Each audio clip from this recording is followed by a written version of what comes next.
Good afternoon. Alongside me, as usual, to my right, the woman who needs no introduction, the Commissioner of the Department of Health, Judy Persichilli. To her right, another familiar face, the state's epidemiologist, Dr. Christina Tan. Great to have you both.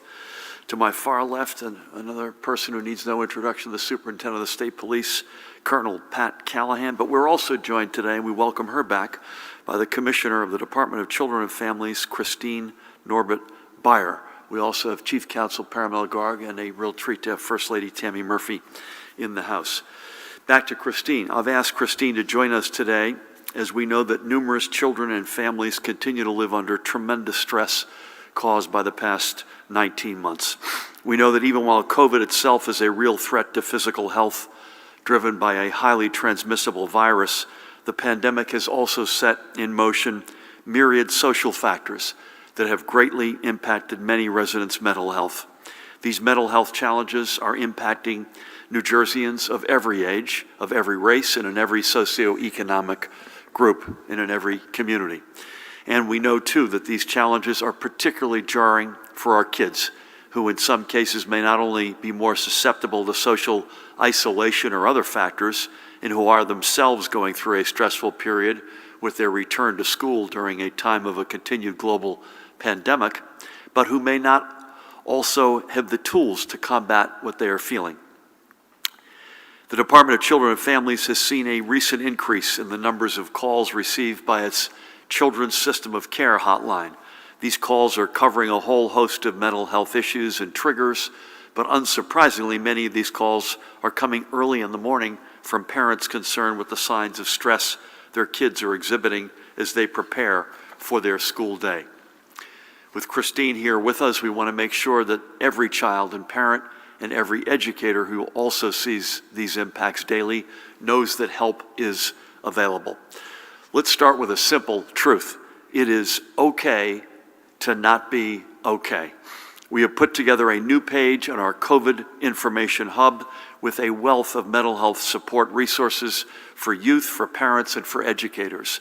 This all can be found at that website, covid19.nj.gov/youth-help, covid19.nj.gov/youth-help. Moreover, and as a whole, our administration has invested more than $100 million into the Children's System of Care Network. There are multiple resources available, and I've asked Christine to be here to talk us through all that the department and its partners can provide. So to you, Christine, and to your entire team, I thank you on behalf of all of us for all that you have done to help protect our kids and their families over the past 19 months. And the job is not over, but it has been exceptionally well done. And again, thank you for being with us. Now moving on, let's get to today's numbers. We'll start with the latest vaccination totals.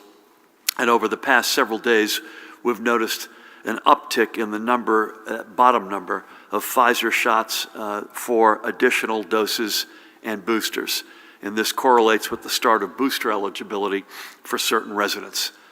Let's put this back up. This is from the other day on the screen as a reminder that as of now, boosters are available for all Pfizer recipients who completed their initial 2-shot course at least 6 months ago and who are ages 65 and over, individuals ages 18 and older who have underlying medical conditions which may make them more susceptible to the virus, and those or whose employment situation may also put them at higher risk, including first responders and healthcare workers, educators and daycare employees, correctional facility workers, those whose jobs are along our public transit system, food and agricultural workers, including grocery store employees, manufacturing workers, and correction workers. If you are eligible for a Pfizer booster, and again, you've had to have received the Pfizer vaccine as your initial vaccination, you can find a vaccination site near you by going to covid19.nj.gov/finder. Again, covid19.nj.gov/finder. Additionally, our Gloucester County mega site is now back up and running, this time at the Gloucester County Public Works Complex in Clayton. We are working through the logistics to open 2 other sites, and we'll have information on those when it is final and available. I want to give Bob Daminger and his team in Gloucester County a shout out. They run that place incredibly well, and I want to thank them. And we've worked closely with and directly with county health officials and our healthcare networks to, no pun intended, boost capacity statewide. Now back to the numbers. These are the newly reported positive test results. It's good to see the rate of transmission back below 1, but let's all work to keep it there. I should note that yesterday we crossed the threshold of 1 million positive PCR tests going back to March of 2020. That's roughly 1 in 9 New Jerseyans. I don't think any one of us could have imagined hitting that number back 19 months ago, but here we are. And reaching it should be a reminder of the importance of not just getting vaccinated and reducing your overall chances of contracting the coronavirus, but also of the importance of continuing to keep up the practices that have so far gotten us through this pandemic, including masking, keeping social distancing, and just using our common sense. Additionally, we have an update on the number of cases traced to in-school and in-classroom activities. This update runs through this past Monday, September 27th. Today, we are reporting a total of 39 outbreaks statewide, amounting to a total of 219 cases, 37 among educators and other school staff, and 182 students. These outbreaks are in 38 communities across 16 counties. I want to make 2 footnotes to this. I should note that there is one outlier this week, and that is an outbreak in Passaic County that has impacted 50 students, but Judy, as far as I know, 0 staff. This one outbreak accounts for 27% of all student cases. And secondly, as Judy may refer to as well, there's a lot going on right now in Toms River, and Judy and her team are working with the local health folks to get more clarity on exactly the source of what appears to be a fairly large-scale outbreak. In school, out of school, combination of each. And again, Judy may have more on that. We continue to work with all of our educational communities and local health partners to identify instances of in-school transmission to minimize the impact and keep our schools in safe spaces for learning. Going back to the numbers, here's yesterday's hospital data. These numbers have been holding pretty much steady over the past number of days across all metrics. We know hospitalizations is a trailing indicator of the virus's activities, given the lag time between contracting the virus and the point where an individual feels a need to enter a hospital. But seeing these numbers beginning to level off and even slowly decline over the past week or so is a positive indicator. And here are the newly confirmed deaths that we are reporting today with the heaviest of hearts. And now, as is our practice, let's remember 3 more of those we have lost. We'll start along the Jersey Shore in Spring Lake, which was home for 63 years to this guy, Dr. Yuri Parkhill. He passed away on January 19th. He would have turned 99 years old in April. An Illinois native, he was a member of our greatest generation, a graduate of the 4th Infantry Regiment Parachute School at Fort Benning, Georgia, and an Army Small Arms instructor. He eventually served in Europe at the Supreme Allied Headquarters for the Allied Expeditionary Force, which was under the command of General Dwight David Eisenhower. He went to medical school after the war, spending a year of residency at what is now Jersey Shore University Medical Center. He would return there 6 years later to become an attending surgeon and worked his way up to being vice president of medical staff. He was a member of the numerous medical societies, both professional and honorary. He was also a member of the Spring Lake Golf Club, where he spent many of his retirement days with friends. Yuri was predeceased by his beloved wife of 68 years, Mildred, in 2018, and wouldn't you know it, she was a nurse, and also by a son, John, who died at a young age of a heart attack. He is survived by his and Mildred's remaining children, Anne, Mary, Pat, and Michael, and I had the great honor of speaking with Michael on Monday, and their families, including grandchildren, Becky, Margaret, Michelle, Kimmy, Jack.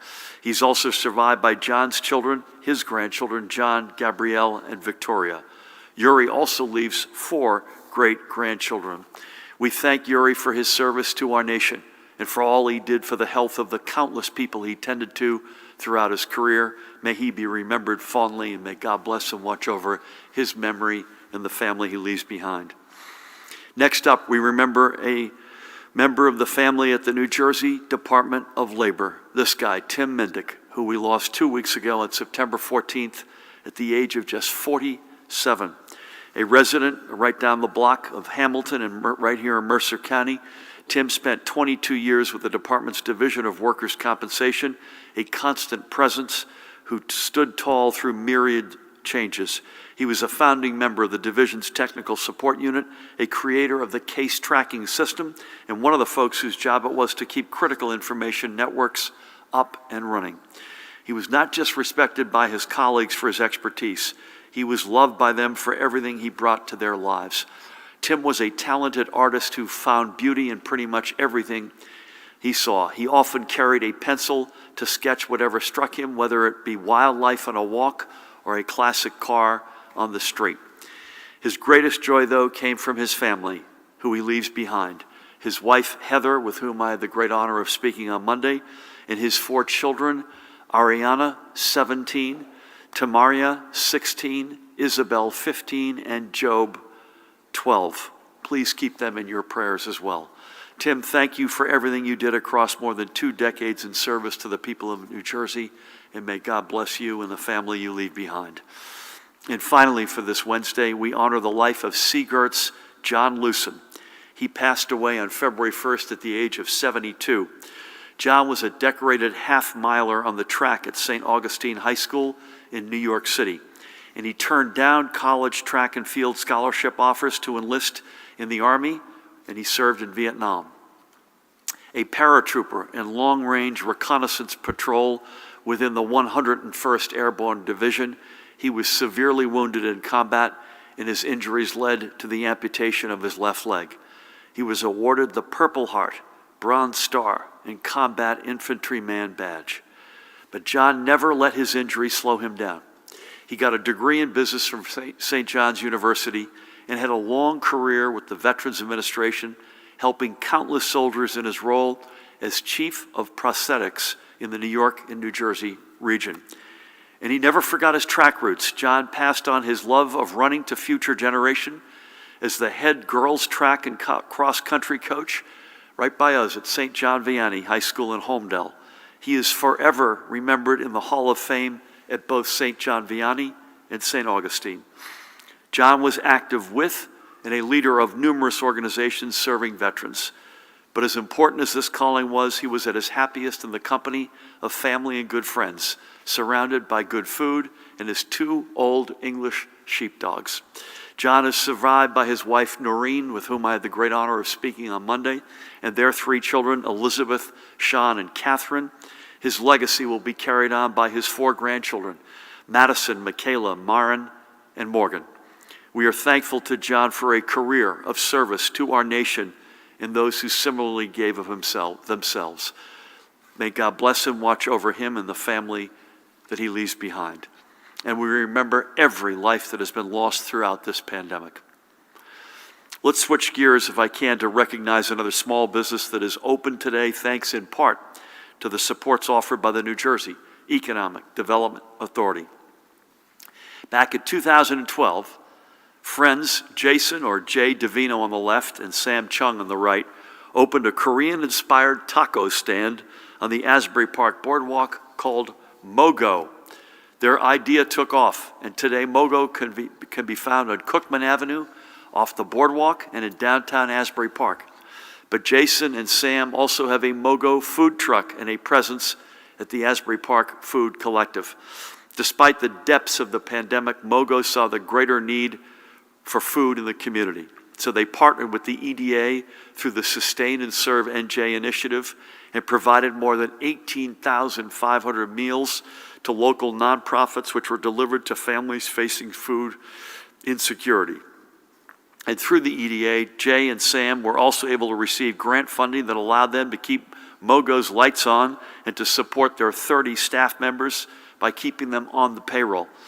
Today, Mogo is focused on being part of Asbury Park's continued revival and in bringing traditional Korean flavors to their customers, both loyal and new, one taco at a time. I had the opportunity to check in with Jay and Sam on Monday and to thank them for their leadership in Asbury Park's tremendous small business and food community. Check them out, their website, eatmogo.com, eatmogo.com. And one final note from the Economic Development Authority, that the first round of supports for small businesses impacted by the recent floods is getting approvals today. That these first approvals under the Ida Henri Business Assistance Program are being granted less than a month after the remnants of Hurricane Ida flooded downtowns and wreaked havoc across most of New Jersey is a testament to the EDA's commitment to our small businesses. And these won't be the only approvals, as additional grant awards will be forthcoming as the EDA staff works to get assistance into the hands of deserving business owners. So to Chief Executive Officer Tim Sullivan and his team, we say thank you. That is a bit of good news to end on. It is now my pleasure to turn things over to the woman on my left, the Commissioner of the Department of Children and Families. Please help me welcome Christine Norbert Beyer. Good afternoon, Governor, and thank you for inviting me to participate in today's briefing and for your continued leadership during this difficult time in our state. As you mentioned in your remarks, the pandemic has certainly raised our collective awareness of and attentiveness to our own mental health and that of our children. To the parents watching today's briefing, and as a parent myself, please know that we recognize that the transition for children back to pre-COVID routines isn't necessarily quick or easy. Getting adjusted to something as simple as waking up on time and taking the bus after not having to have done it for a year can be a struggle. And that transition can be further hindered and complicated by feelings of stress, anxiety, and fear. From a child well-being standpoint, we knew that this was coming. I've spoken about it as a parallel epidemic, one of youth emotional health challenges. Knowing this was expected, however, doesn't make it easier when you watch your own child struggling. And while the COVID-19 public health emergency has created new and unprecedented challenges to our safety net, we planned for this in the budget. Thanks to the governor's support and that of the legislature, our provider network of youth behavioral health services has the resources, the skill, and the capacity to help youth and their families when it's needed. Our children's system of care provides a wide range of services to meet a wide range of behavioral health challenges. These services are based in the community, local, and convenient to families, with many offering telehealth options. As we near the end of the first month back in school for the 2021-22 academic year, we know that some children are having a hard time transitioning back to in-person education, and many are experiencing emotional and behavioral challenges. As the governor referenced, call volume to the Children's System of Care hotline for the first few weeks of September 2021 has increased over the same period from 2020. The greatest percentage of calls are being made by parents, while we are seeing a slight decline in contacts from other caller types, such as healthcare professionals and law enforcement. Mobile response and stabilization services dispatch volume is at a level that we typically see in October rather than September. It's actually a 30% increase over usual demand in September. And again, as the governor mentioned, we're receiving more calls in the morning, with parents indicating an increase in school refusal or avoidant behavior. Typically, we see this data trend in October focused more on challenges occurring during or after school hours or related to behavior in school. The good news is that parents are reaching out and being connected to help. We know that many of the challenges being reported can likely be attributed to feelings of stress, anxiety, and grief caused by the pandemic.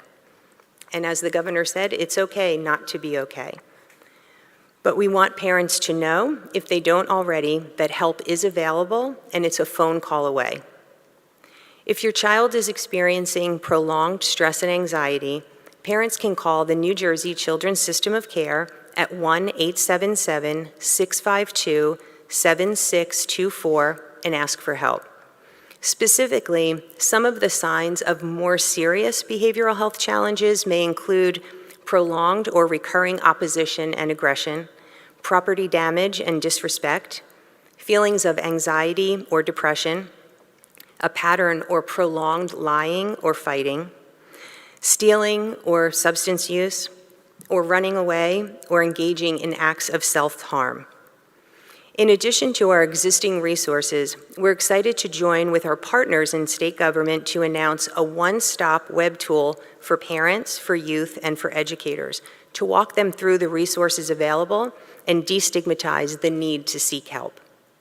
If you're feeling overwhelmed, please know that you can ask for help. The Second Floor program provides options for youth to reach out themselves through phone, text message, or online messaging board when they feel they need to connect with someone about their problems or worries. Tweens, teens, and young adults ages 10 to 24 can call 888-222-2228 or visit secondfloor.org. You can also text NJ to 741-741 to access the crisis text line. Again, services are available 24/7, and counselors are ready to assist you whenever you need. Together, we'll get through the crisis stronger than before. Thank you. Christine, thank you. Again, great work. In addition to those two ways to get help, covid19.nj.gov/youth help is a one-stop shop. I'm proud particularly to say with the First Lady here that we are, along with 180 Turning Lives Around, the founders of the Second Floor, although we no longer are involved, but it's changed and saved an enormous amount of lives. So, Christine, thank you for everything you do and your team. Please help me welcome the woman to my right, who needs no introduction, the Commissioner of the Department of Health, Judy Persichilli. Thank you, Governor, and good afternoon. As I have said during these briefings, vaccination is the most critical tool we have to fight this virus, which has already had such an unprecedented impact on our state. More than 1 million positive PCR tests of COVID-19 have been reported in New Jersey since March 4th, 2020. Unlike earlier in the pandemic, when New Jersey got hit first and very hard, we now have an effective tool to reduce the spread of the virus in our state. The science could not be clearer. Vaccines work. They are the path out of this pandemic. 83% of eligible New Jersey residents 12 years and older have received at least one dose, and 60.1% of 12 to 17-year-olds have gotten a shot.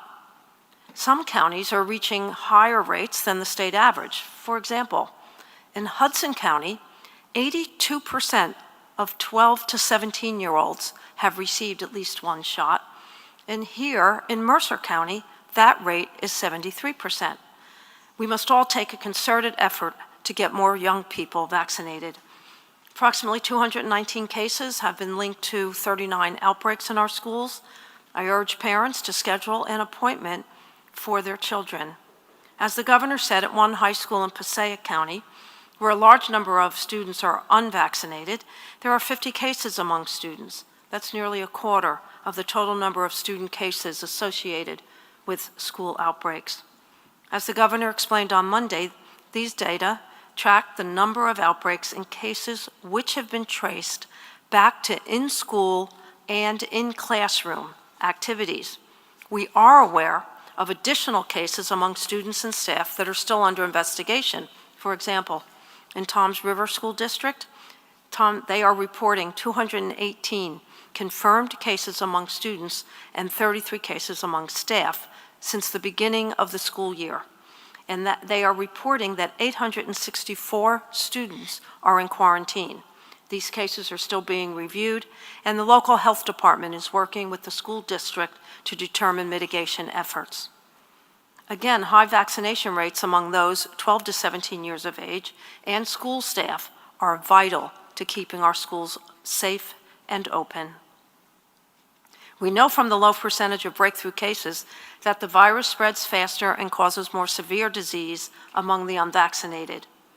If we really focus on vaccination, whether it's the 2-shot primary series, a 3rd shot for the immunocompromised, or a booster shot, we can avoid the scenes that are playing out throughout the United States right now, where shortages of staff, with hospitals implementing crisis standards of care and hospital bed capacity waning because of the large number of unvaccinated individuals having severe disease and requiring hospitalization.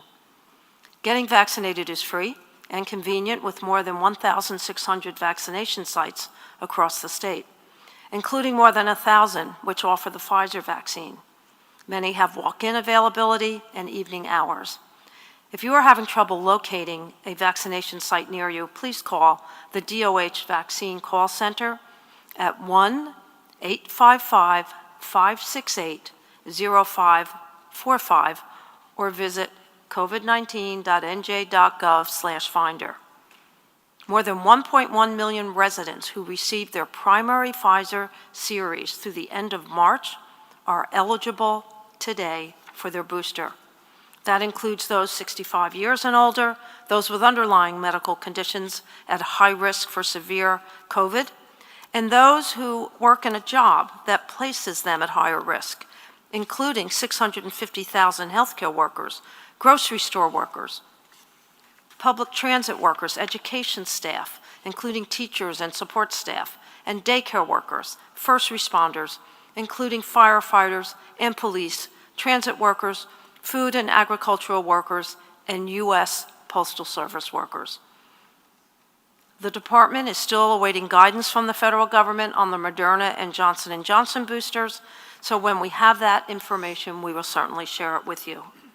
As a reminder, it is also important to protect yourself against the flu by getting the flu vaccine, which you can get at the same time as your COVID-19 vaccine. Moving on to my daily report, as the governor shared, the hospitals reported 1,066 hospitalizations of COVID-19 positive patients and persons under investigation. Fortunately, there are no new reports of multisystem inflammatory syndrome in children, and at the state veterans' homes, there are no new cases among residents of the homes. At the state psychiatric hospitals, there is 1 new case at Ancora. The positivity as of September 25th in New Jersey is 6.1%. The northern part of the state reports 4.87%. The central part of the state, 6.96%. And the southern part of the state, 7.99%. That concludes my daily report. Please continue to stay safe, get vaccinated to protect yourselves, our family, friends, and our children. Thank you. Judy, a quick question, and I want to underscore a point you made. The rate of transmission is now below 1, thankfully at 0.97. Any idea what the standard is? Does it indicate it may be going a little bit lower? I think it's 0.88 today. Okay, well, that's a good sign. Hopefully it stays that direction. And boosters, we're open for business, folks.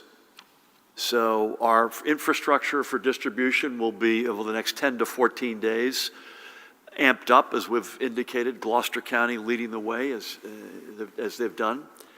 But again, if you're 65 and older, again, it has to be Pfizer, 6 months since your second shot. That's the price of admission, right? 65 years of older, period, you're eligible. 18 years old or older, if you've got some compromised medical situation. And 18 years and older if you work in one of the industries that I listed and Judy listed. That's a lot of people who are eligible. So we need to get folks to get out there and get your boosters. And we're going to continue to pound away on that. We had a good call between the National Governors Association, of which I'm vice chair, and the White House yesterday. And I made the point, and the White House and the NGA are going to work on this. We could use some real good messaging coming in over the top, reminding everybody in a sort of regular cadence of what I just said here, and what you've just said. We are open for business on boosters for a lot of people in the state. We need you to get out there and get them. So thank you for all. Pat, any update? Good to have you as always. Any update on FEMA? You and I had talked about another virtual town hall. The first one was very successful. You got a pretty special event coming up this weekend. The weather looks good. I hope it stays that way, but anything you got on any or all those topics? Thank you, Governor. Yes, since I know the first virtual town hall we did with regards to the Ida recovery efforts was good, so we are having another one October 4th at 5:15. That's this coming Monday at 5:15. To register for that, the website is bit.ly/Ida Town Hall. All one word. I'll give it to you again. bit.ly/Ida Town Hall. And we're hoping as many New Jersey residents can sign up for that and have the opportunity to talk directly to the governor, to Patrick Hornbill, who's the federal coordinating officer, questions about SBA, individual assistance, a really phenomenal resource and opportunity to ask questions about your community and/or your own personal situation. This morning, it was good to be back together again at the Metuchen Blue Mass at St. Francis of Assisi Cathedral. We hadn't had one of those in a while for obvious reasons, but Bishop Cecchio, it was just a beautiful service to have women and men in law enforcement at that cathedral and to see the kids associated with that Catholic school, all in masks, by the way, but I could tell that they were smiling behind them from kindergartners on up as they clapped as the officers went down the street. It was pretty special. And yes, this coming weekend, as we get into this last quarter of 2021, we will be at the Hard Rock celebrating our 100th anniversary with a gala. A lot of history in our past 100 years with the city of Atlantic City. We had our 50th anniversary at the Traymore, which is no longer in existence, but kind of a cool way to reconnect and always stay connected with Atlantic City, which is a special place for the state police and certainly for the state of New Jersey. That's all I have, Gov. Any truth to the rumor that Joe Fiordaliso hosted the 50th at the Traymore? Possible. Possible. Actually, Tammy and I will be with you all on Saturday night at the front end of that. We're very excited. Again, bit.ly/Ida Town Hall. Monday, 5:15. We'll probably have at least one member of our federal delegation with us as well. Please give Bishop Cecchio, who's a good friend and a great leader, my best. And with two other quick points, with Tammy here, I want to reiterate that the New Jersey Pandemic Relief Fund continues to do extraordinary work.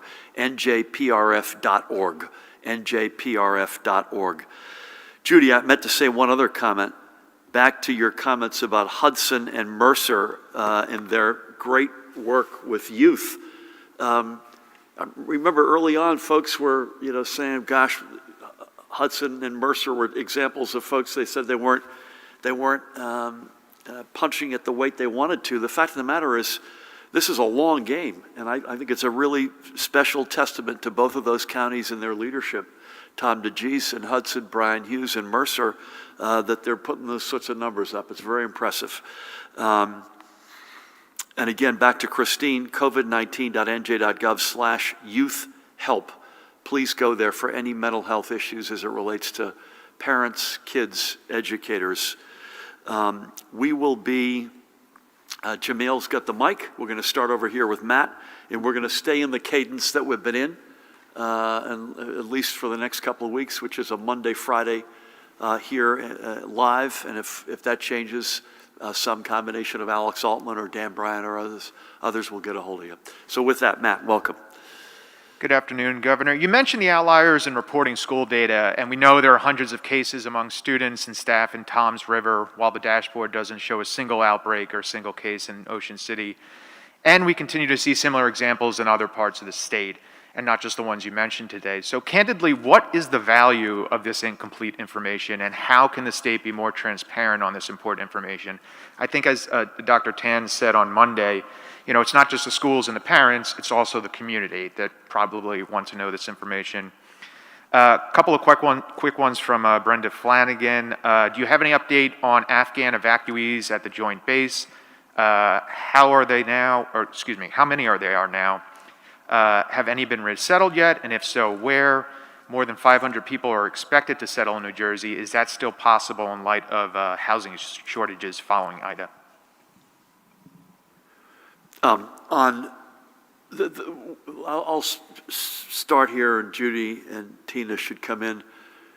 We believe strongly that the data is of value, but we also are of the strong practice and opinion that we're not going to post data that we're not completely 100% confident in, and therefore we're going to be better to be safe than sorry.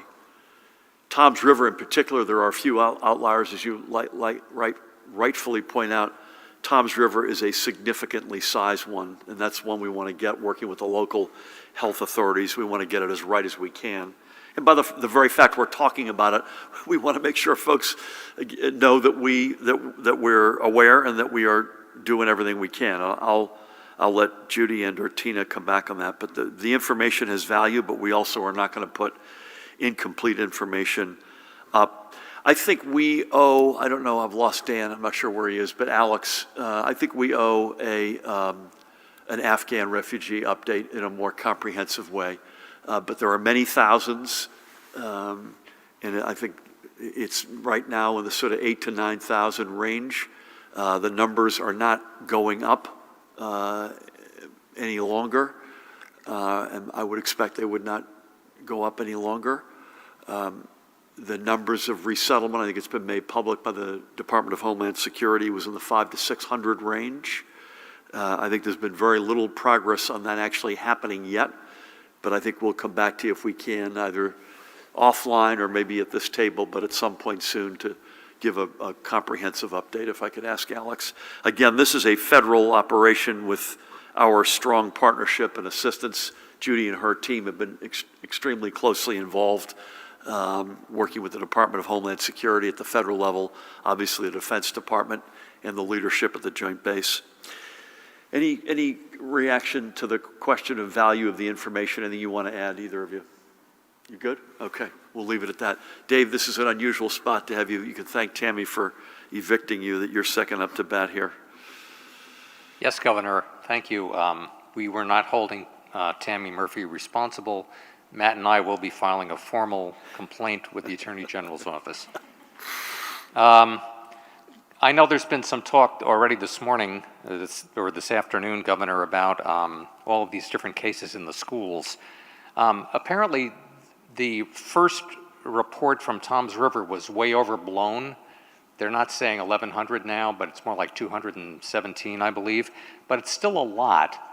And, you know, the Tom's River schools officials are saying this is because of the excessive heat at the beginning of September, but they didn't go back to full-time masking until, I believe, September the 20th.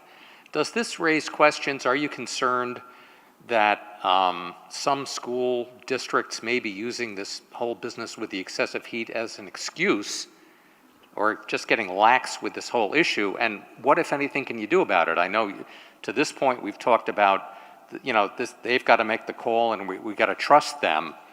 And if we see this, you know, accelerating trend continue with more schools reporting outbreaks, more kids becoming either quarantined or positive for COVID, are we going to get to a point, do you think, where we may have to go to remote learning? I know you've not been thrilled with that idea before, Governor, but, you know, are we going to reach a point where that's going to be something that we have to do?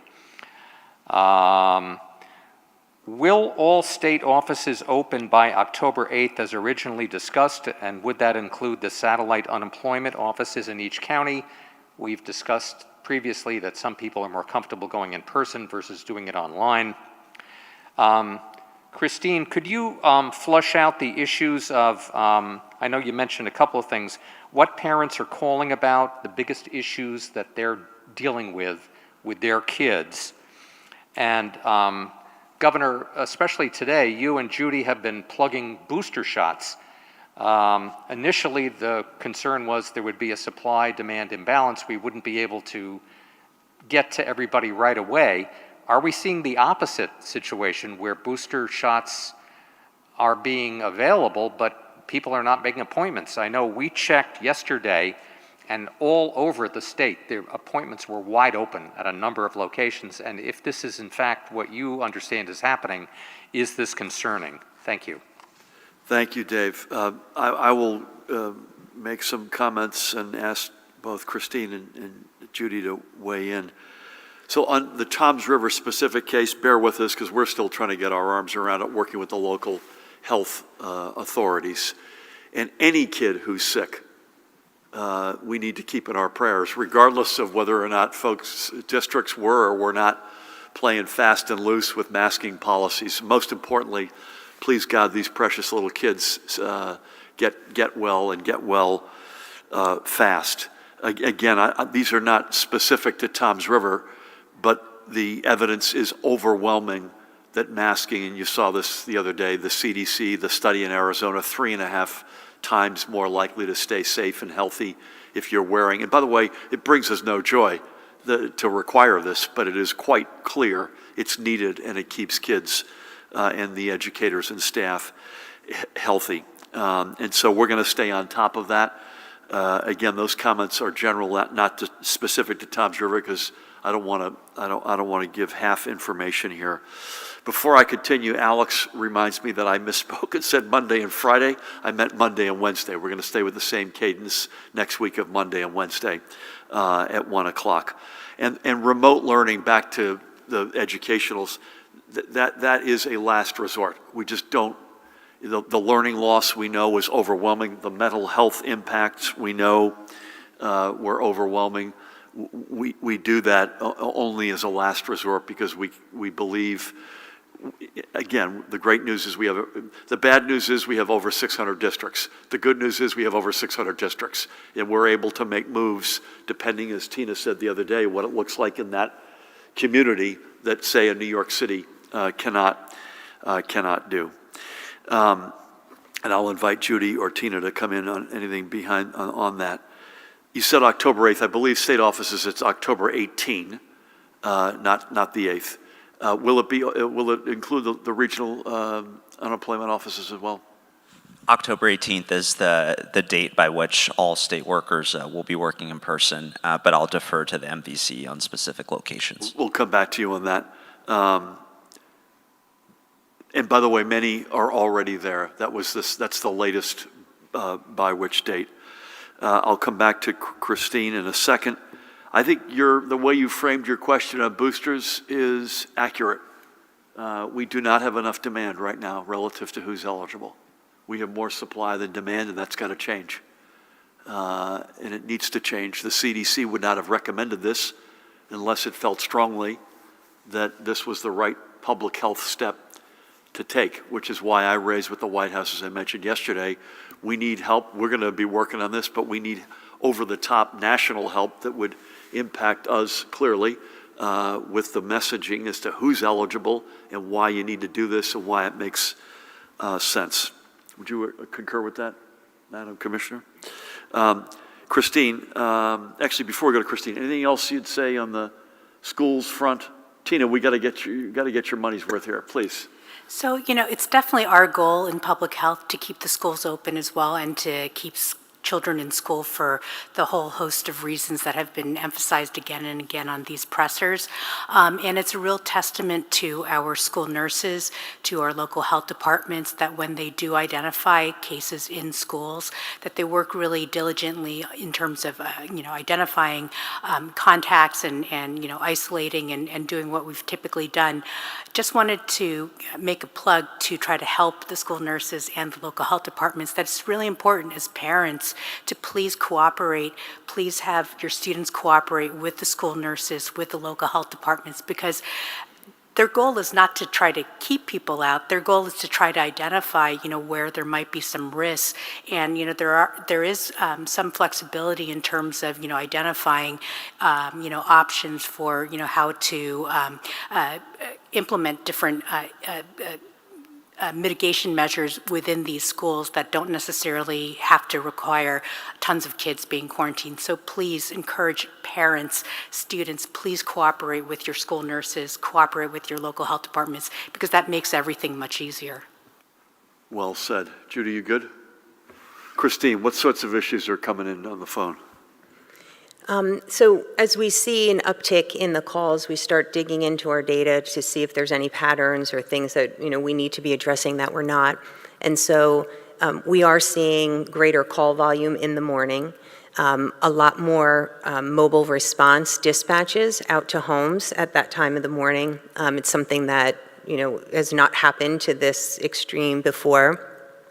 But the specific reasons why that's happening, I don't have answers on that. I can tell you, we do know that mornings and dinner time are typically high activity times in homes, and so there's a lot more stress when people are trying to get their kids up and out the door, get on the bus, or they're eating breakfast. And I think a lot of families have not been in that routine for a long time because of the remote learning. And so now, we are seeing increases in anxiety and depression in young people, and some of that I think we can attribute to them having been home and in isolation. And so now having them to try and get back into school and restart those patterns, I think we're just seeing some challenges. I wonder if we could, Alex, put the slide back up that had some of the signs that Christine talked to. Can you all find that? Just everyone take a quick look at this list here.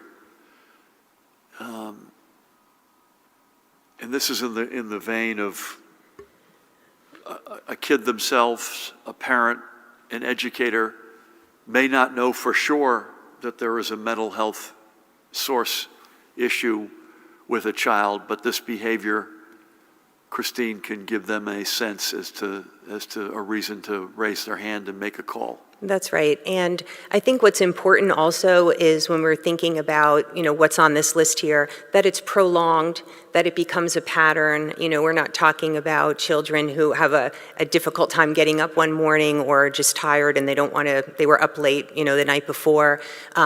Or even that, parents have a conflict. Some kids don't like to get up and get on the bus early, but if it's prolonged, if you're seeing significant changes in your child's behavior, you're starting to believe that maybe they're lying more, they're fighting, they're having more conflicts with peers or with siblings, starting to just do things that would be out of character or are extending for long periods of time. Well said. Thank you for asking. We go back to the base slide. Joey, good afternoon. Good afternoon, Governor. So really quickly before my main questions, I just want a clarification. You said that 1 million positive PCR tests means that 1 in 9 New Jerseyans has gotten COVID. Does that mean that the positive PCR test number doesn't include people who tested positive multiple times, like who got COVID multiple times or tested positive multiple times during one bout? Do you happen to have that? We'll come back to you, but I think it probably does include that, but we'll come back to you. Okay, cool. Thank you. So then, longer questions. You signed a ballot question this summer legalizing college sports betting, but a poll this morning showed it narrowly losing. What is your current stance on that question, and do you plan on campaigning for or against it at all? The poll this morning said what? It showed it narrowly losing, like 45 to 40, the ballot question. With early voting fast approaching, are all the proper systems, workers, and logistics in place? Do you have complete confidence that early voting will work? And finally, I'm going to press you on something that I asked you yesterday. How firm is your pledge against new taxes? If a bill were to come to your desk full of policies you support but includes a tax increase, would you sign it? Thank you. I have no insight on the college sports betting poll. Paramel's a big gambler. He may. Just a quick clarification, that question went directly on the ballot. The governor didn't have to sign it because it was done through a legislative resolution. But no insight on that. Early voting, I think Secretary of State Tahisha Way, the 21 county clerks, our respective teams feel good. It starts on October 23rd. This is a big thing for New Jersey. I'm glad you asked it because this is the first time we've ever had it. 9 straight days, October 23rd through the 31st. But Paramount, anything you want to add to that? You good? Okay. Yeah, I'll leave stand when I said last night where I said it and where I left it, and it's not the first time. I don't think I had used the word pledge before because that's the way it was asked, but I said we're done with new taxes. What I didn't say last night is I hope taxes go down. Not only do I pledge no new taxes, I want them to go down.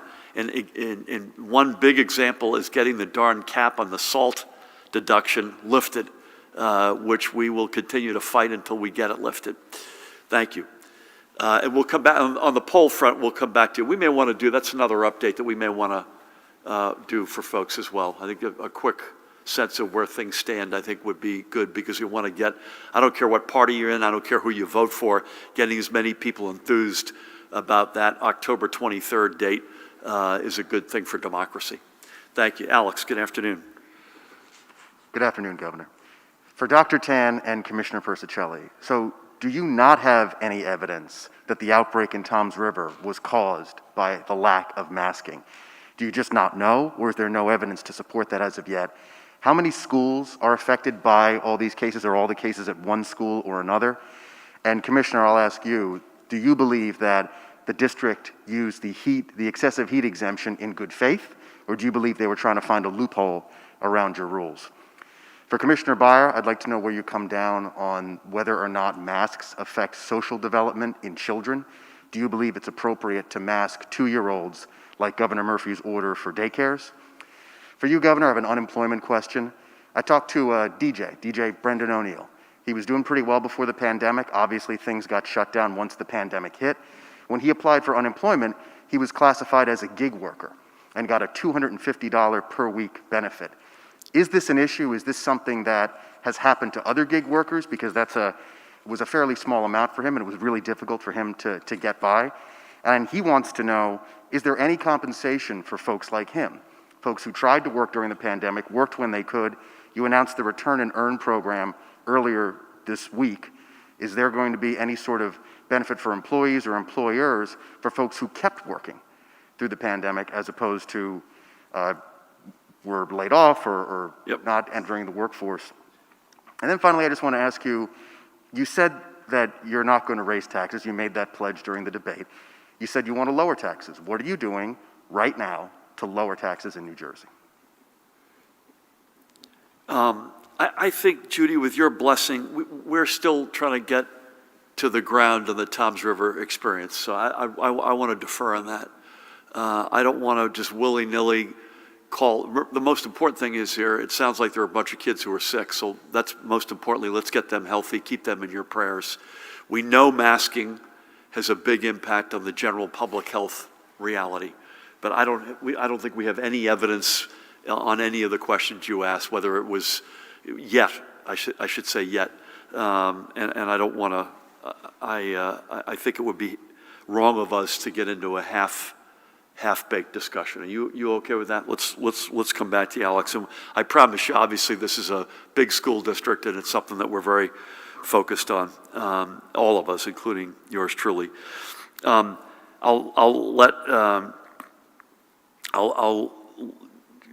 Christine will bat cleanup again, but I'll bet you masking probably is part of this. It's a new thing for all of us, but that doesn't mean we could stop doing it if we know it's going to keep people healthy and alive, but I'll let Christine answer that.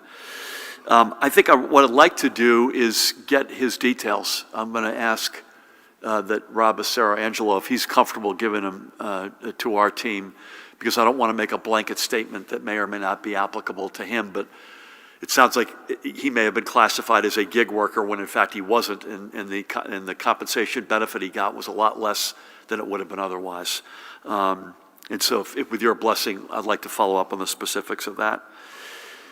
Listen, if you are right now this is going to sound like, well, of course it's the case, but it wasn't the case in the prior administration. And I don't say this is not about politics, this is a fact.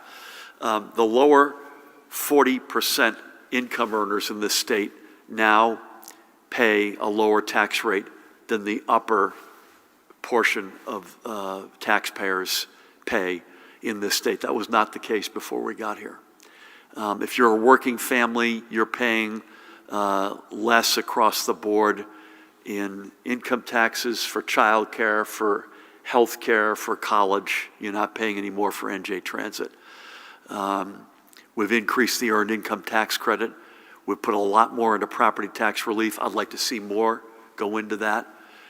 We have fully funded, or we're on the process of fully funding, the school funding formula. That's a direct impact on your property taxes. It's 53% on average of your property tax bill. The so-called millionaires tax allowed us to take money and put it directly into people's pockets, or to find more resources, for example, to fund the school funding formula more fully. We want to do all of what I've just said, but more so. The key will be to continuing to grow the economy. The more we grow the economy, the more we can keep the state right-sized. We still, as I sit here today, have fewer employees than the day I put my hand on the Bible. So run the place lean and responsibly, and grow the economy. That's the formula for our ability to have more latitude to deliver more tax relief to the middle class. Christine, masks, I assume it's got to be part of it, right? Wouldn't you think?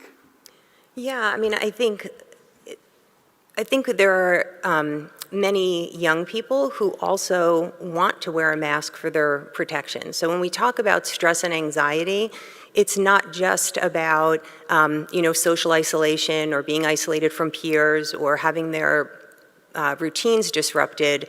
It's also fear of contracting a virus. Many of our young people in the state have lost family members, lost friends to the virus. And so I think for as many young people as maybe don't want to wear a mask, there are just as many who do, maybe more. I can speak for my own 15-year-old. He wears a mask at times when no one else in our house does, when we go out different places. He is vaccinated, but that's what he chooses. And, so I think that we have to treat our young people that they do have a mind and they know what's right for them, what makes them comfortable. And so I think it's on both sides, wearing it or not impacts their mental health. And then, you asked a question also about masking 2-year-olds. And I would say, I appreciate the question because I do think it's an important topic, and we're following CDC recommendations. Children under the age of 12 cannot be vaccinated in the state, we know that. And so we need to use the tools that are available to us to help mitigate spread, to help protect those children and the teachers and their family members because, they're coming in and out of the schools. We have been communicating with the child care providers across the state and with the various trade organizations, answering questions that they have, working to reduce the stress that, is related to enforcement. But, we're asking our child care providers to handle masking the way that they do all other things with children, that it's age appropriate, developmentally appropriate, and keeping it positive. In some ways, it's like managing a toddler who refuses to wear pants or, a child who keeps wanting to take their diaper off. It's, reinforcing that, but not being forceful and not being punitive. That's not what we're looking to do. It's not okay for centers to completely ignore the directive, but at the same time, we know that there are challenges with masking 2-year-olds or toddlers. So we're doing everything we can to be able to have them follow the directive, but also we do think it keeps them and their families safe. Alex, I don't know if it was you, but in our pre-discussion, one of the mothers in our discussion said, I can't keep them to keep their shoes on.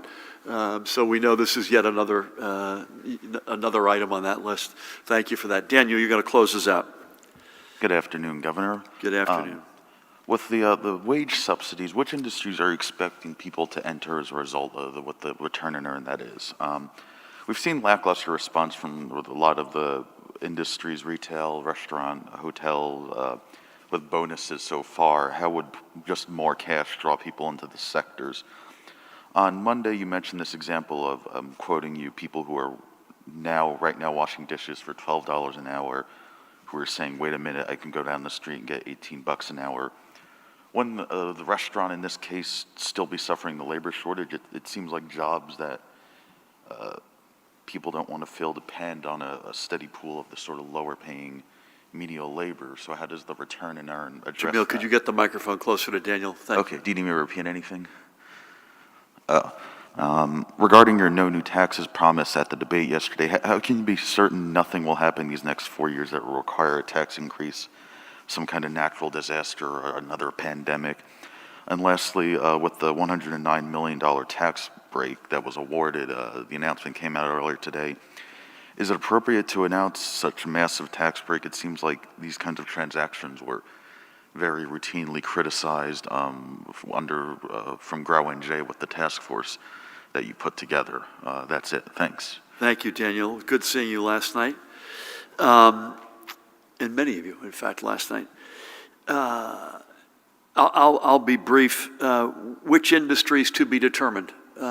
We think cash on the barrel alone would have a lesser impact than the incentive to add a workforce development, upskill training element to the package, which is why we like this model. We're also, I use the word pilot. We're going to see how this works. We want to make sure that we don't overshoot this and think it's going to have a much bigger impact than it does.